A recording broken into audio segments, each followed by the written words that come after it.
Et tout ceci, bien sûr, nous inquiète. Cela constitue une menace contre notre groupe militaire que vous avez mentionné ce matin lors de votre intervention. Aujourd'hui, je ne sais pas si certains en ont fait peut-être une plaisanterie, mais comment peut-on plaisanter lorsqu'il s'agit de nouvel armement? La Russie a avec succès lancé la fusée Arechnik, qui a eu des conséquences,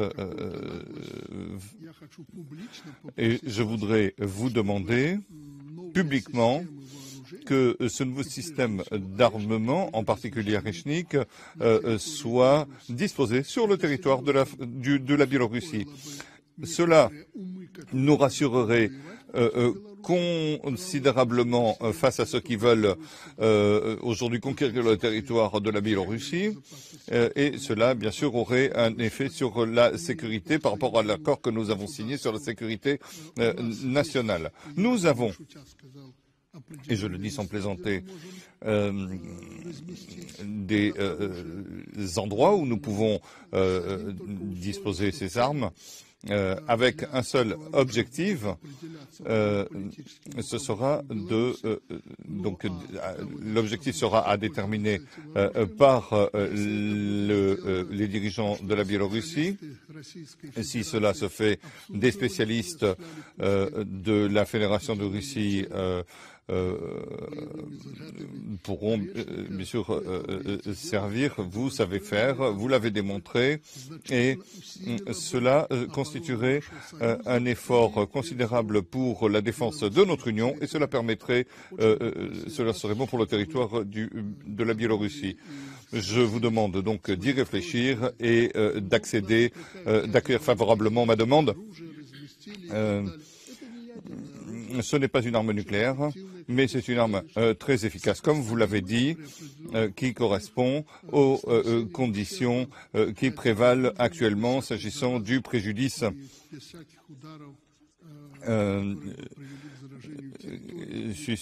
aux frappes contre les territoires. Donc je vous demande à nouveau de bien vouloir considérer cette question et d'accueillir favorablement ma demande. Monsieur le président Loukachenko, mes chers collègues, tout d'abord, j'aimerais remercier Alexandre Grigorievitch de son invitation ici à Minsk et de sa chaleureuse hospitalité. Je l'ai dit au cours de nos travaux d'aujourd'hui que cela a été fait par des experts. Nous avons travaillé avec les deux gouvernements sur un certain nombre d'événements qui ont apporté leurs résultats. Nous devons travailler dans le domaine économique, mais toutes nos rencontres précédentes étaient orientées sur la façon de valider, trouver des solutions aux divergences qui existaient au sein de ce volume énorme de notre coopération. Et Monsieur Loukachenko, nos collègues le savent très bien, c'est que toutes les questions qui ont pu susciter des questionnements et qui avaient besoin d'être validées ont toujours trouvé une issue. Donc nous savons comment travailler, nous savons, j'en suis convaincu, nous savons trouver de parvenir à des résultats positifs, car des deux côtés, il y a cette volonté, ce souhait de travailler de façon constructive et donc de trouver des solutions. Mais je le répète encore une fois, aujourd'hui, je pense que vous serez d'accord avec moi, Monsieur Loukachenko, les questions qui susciteraient d'un côté ou de l'autre une insatisfaction dans l'évolution de nos relations n'existent pas. Il n'y a pas de questions. Il y a, je le répète, des thématiques sur lesquelles nous devons encore travailler, perfectionner notre approche. Mais encore une fois, aujourd'hui, nous signons des documents importants en matière de défense, d'énergie, de garantie de sécurité. Et tout cela, dans cet accord, revêt une importance particulière sur le plan économique d'un côté et sur le plan de la sécurité de l'autre, puisque ce sont des garanties de sécurité qui comprennent des obligations en matière de défense de la Russie et de la Biélorussie, et comme je l'ai dit, en prévoyant l'emploi de tous les moyens de défense. Et c'est la raison pour laquelle nous avons décidé de satisfaire la demande de la Biélorussie et la demande du président biélorusse de déployer des armes nucléaires tactiques sur le territoire de la Biélorussie, mais bien sûr, ces nouveaux systèmes tels que Oreshnik, qui n'ont pas d'équivalent au monde, en emploi massif, peuvent avoir des conséquences comparables à celles de l'arme nucléaire, bien que ce ne soit pas une arme nucléaire, et à la différence des armes de destruction massive, c'est une arme de haute précision qui peut avoir des résultats non pas par sa puissance de feu, mais en cas d'emploi massif, c'est-à-dire 2 ou 3 missiles concentrés sur un plan sans contaminer la zone, sans conséquences écologiques, puisqu'il n'y a aucun composant nucléaire dans la charge offensive.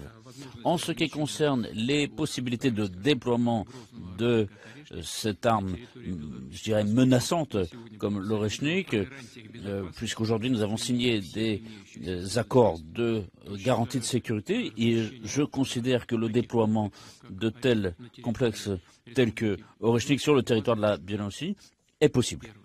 Ça, c'est la première chose. Deuxième chose, cela sera possible, je pense, au cours du deuxième semestre de l'année prochaine, en fonction de l'évolution de la production en série de ce complexe en Russie et au fur et à mesure de la dotation dans les unités stratégiques.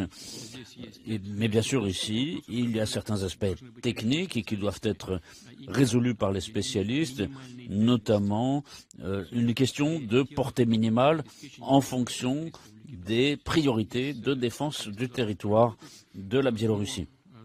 Donc les spécialistes vont travailler là-dessus, mais je pense que ces possibilités existent, compte tenu du fait que pour cela, il y aura un minimum de dépenses. Ce que je veux dire, c'est qu'en Biélorussie, il y a des infrastructures qui datent de l'URSS et qui demeurent opérationnelles, et donc le déploiement de ce type d'armes est possible en ayant des dépenses relativement modérées. Il va sans dire que ce complexe entrera dans les armements de dissuasion de la Russie.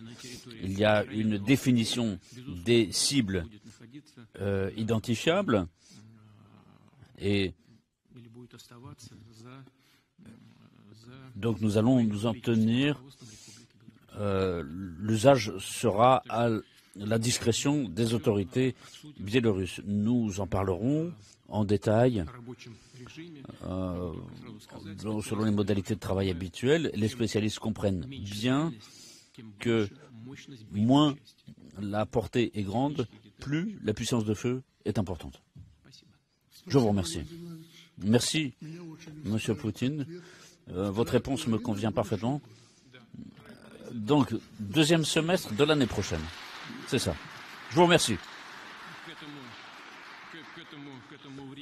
Et à ce moment-là, selon nos premiers calculs, nous aurons lancé la production en série, la dotation dans les troupes de dissuasion. Il y aura déjà des approvisionnements et nous pourrons déployer cela en Biélorussie. Et je profiterai de notre amitié en ce sens que si vous voulez recevoir quelque chose de Poutine, faut lui demander qu'il nous le promette.